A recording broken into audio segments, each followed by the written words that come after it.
Hello, my name is Phil Walker, and today's day 174 of my commitment to memorize God's Word each and every day. Today I want to quote John chapter 13. It was just before the Passover feast. Jesus knew that the time had come for him to leave this world and go back to the Father. Having loved his own who were in the world, he now showed them the full extent of his love. The evening meal was being served, and the devil had already prompted Judas Iscariot, the son of Simon, to betray Jesus.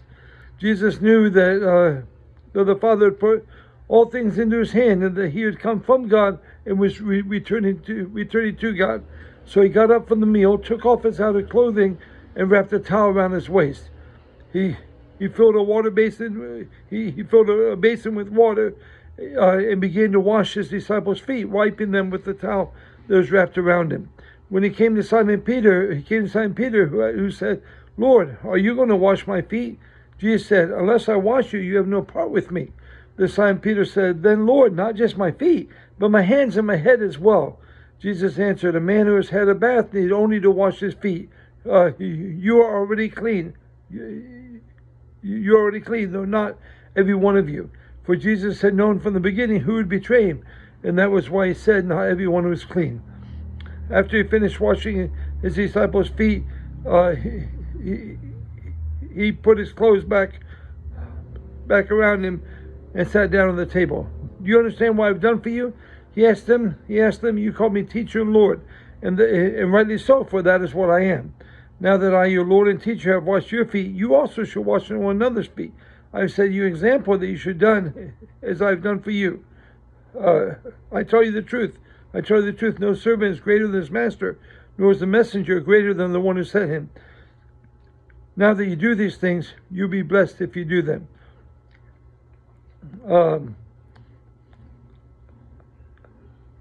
not referring to all of you. I know those whom I have chosen. But I told you this ahead of time, and so that you may believe that I am He.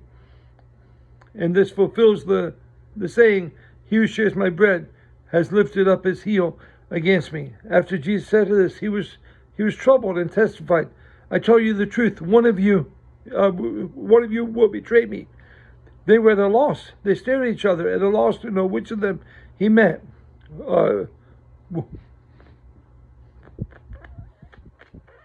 One of his disciples, the one whom Jesus loved, was reclining next to Jesus. Simon Peter motioned to this disciple, ask him which one he means. So the disciple asked Jesus, "Who is it, Lord?" And Jesus replied, "It is the one to whom I give this piece of bread after I've dipped in the dish." And after dipping the bread in the dish, he gave it to Judas. Judas Iscariot, the son of Simon. Jesus said, "What you're about to do quickly." But no one at the feast knew why he said this. Because Jesus had charge of the money bag, some thought he was telling them to buy something for the feast or to give something to the poor. As soon as Judas took the bread, he went out, and it was night. Jesus then said, "Now is the time for the Son of Man to be glorified, and for God to be glorified in him.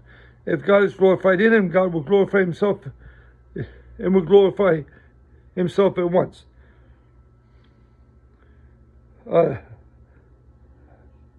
I tell you the truth. I am going away, and you will look for me. And just as I told the Jews, so I tell you now, where I'm going, you cannot come. A new command I give you: love one another.